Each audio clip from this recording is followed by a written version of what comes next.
There is one rule every navy learns the hard way: a single submarine does not attack an entire convoy alone. You do not outrun destroyers. You do not outshoot escorts. And you certainly do not fire so close that the shockwave threatens to tear your own hull apart. For decades, Imperial Japan believed this rule was ironclad. Convoys, they insisted, were floating fortresses. Protected, layered, untouchable by lone hunters. A submarine could harass them, maybe cripple one ship, but annihilate a formation? Impossible. Japanese naval planners trusted this belief so deeply that they built their entire wartime logistics system around it. They moved fuel, ammunition, and soldiers under the assumption that any American submarine bold enough to attack a full convoy would be spotted, cornered, depth-charged, and crushed. But in 1944, one man, inside one steel tube, would shatter this truth forever. And Japan would learn his name in fear. Richard Hetherington O'Kane was 34 years old, Navy Academy graduate, calm-voiced, square-jawed, and absolutely relentless. He had spent years as the executive officer under one of the greatest submarine commanders in history, Dudley "Mush" Morton of the USS Wahoo. Under Morton, O'Kane learned something most officers never dared attempt: close-quarters aggression, running at the enemy instead of away, firing at nearly point-blank range to guarantee a hit, using speed, audacity, and split-second timing to break every expectation of underwater warfare. By 1944, the Pacific was turning. The U.S. island-hopping campaign was bleeding Japanese supply lines dry. But Japan was still dangerous, still moving men and fuel across the South China Sea. And every ship that slipped through prolonged the war. That's where the new submarine USS Tang came in. She was 1,475 tons, built for stealth, and armed with 24 torpedoes, each one capable of ripping through thousands of tons of steel. And she had O'Kane in command. By October 1944, Tang had already sunk 13 ships. But what awaited her on the night of October 23 would elevate her from successful submarine to legend. O'Kane had tracked a Japanese convoy, several transports and multiple escorts. A normal commander would wait, shadow, radio for other submarines.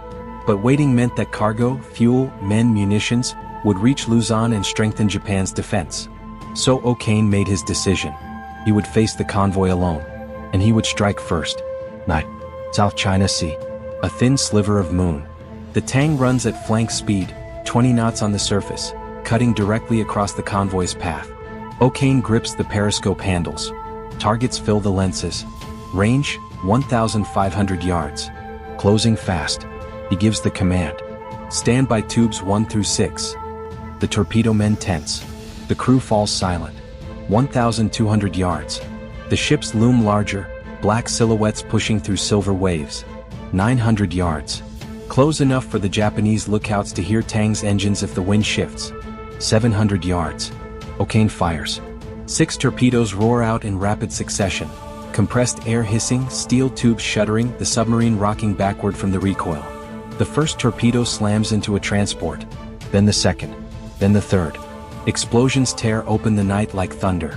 Orange fire blossoms on the horizon. Men shout. Sirens wail. Escorts scatter, unsure where the attack came from. O'Kane has already turned, diving as depth charges explode above. He counts them. 2, 5, 8, 11, 15. The hull groans. Pipes rattle. Heat builds. But Tang holds. Minutes later, O'Kane rises to periscope depth. The convoy is in chaos. Ships collide trying to evade phantom torpedoes. Escorts weave wildly, dropping charges on empty water. O'Kane prepares his second strike. He maneuvers Tang into the convoy's heart, inside the screen where no submarine is ever supposed to be. The Japanese commanders do not expect this. They think the attacker has retreated. Range, 1,000 yards. He fires again. 2 torpedoes hit a tanker carrying aviation fuel. A column of flame erupts hundreds of feet high, lighting the sea in molten gold. Another transport is gutted. Men leap into burning water. Escorts charge toward the explosions, not realizing Tang is directly behind them. O'Kane threads the submarine through the flaming wreckage, using the smoke as concealment. He chooses a final target, the largest ship still afloat. Range, 900 yards. 700. 500. He fires. The torpedo hits dead center. A roar like a collapsing mountain shakes the water. The ship splits in half. By dawn, the convoy is gone. An entire formation, destroyed by one submarine. This is the moment the Imperial Japanese Navy realizes something terrifying.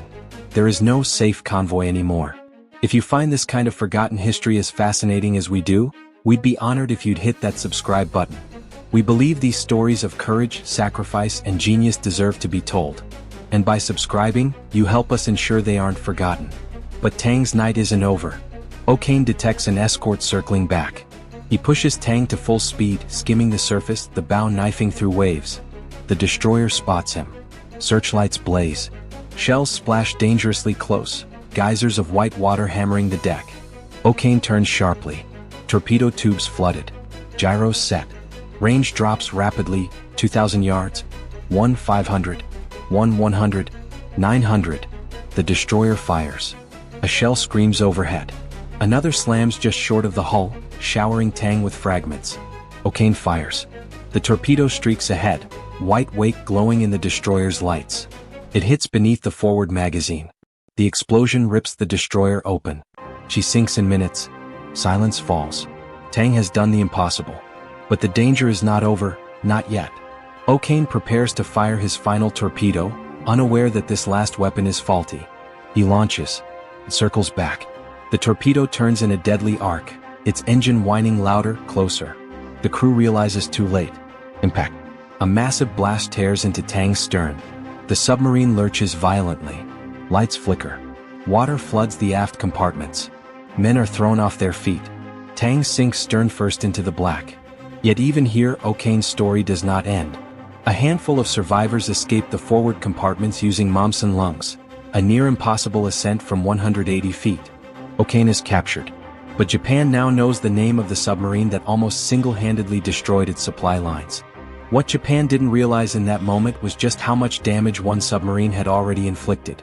The true impact wouldn't be understood until after the war. Between 1943 and 1944, U.S. submarines were systematically strangling Japan's lifelines. But Tang, especially under O'Kane, became the embodiment of this new, aggressive doctrine. Her attacks forced Japan to reroute convoys, divert escorts, slow down critical shipments, and prioritize anti-submarine defense at the expense of offensive operations. Japanese naval planners were stunned. Their logistics officers panicked. Admirals demanded answers. How could one submarine do this? How did it get inside the convoy screen? Why didn't the escorts detect it? The sinking of that convoy, and the destruction of the destroyer, became a symbol of a terrifying shift. The Americans were no longer just hunting convoys. They were annihilating them. Within months, Japan's merchant fleet, once over 6 million tons, would be reduced to less than 2 million, largely because of submarines using O'Kane-style tactics. The war in the Pacific was not only won on beaches and islands. It was won in the silent, dark waters where submarines like Tang strangled an empire. Richard O'Kane survived the war. He returned home to California, a husband, a father, and eventually one of the most decorated submarine commanders in American history. He received the Medal of Honor for Tang's final patrol. But his thoughts never left the men who died that night, 78 sailors whose names rarely appear in history books, yet whose courage under crushing pressure kept Tang fighting until her final minute. To this day, naval officers study O'Kane's tactics. Submarine commanders still quote his words. And every modern submarine inherits a piece of Tang's spirit: bold, silent, aggressive beyond expectation. This story matters now because it reminds us of something timeless. That courage, precision, and audacity can rewrite the rules of warfare, even in the darkest hours. If this story moved you, please hit that like button. Every click tells the algorithm this piece of history is worth remembering. We're dedicated to rescuing these forgotten stories from the archives. If you want to join us on this mission, please subscribe and turn on notifications. Where are you watching from? Drop a comment with your city or state and tell us if someone in your family served. Thank you for ensuring that Commander Richard O'Kane and the 78 men of the USS Tang do not disappear into silence. They deserve to be remembered.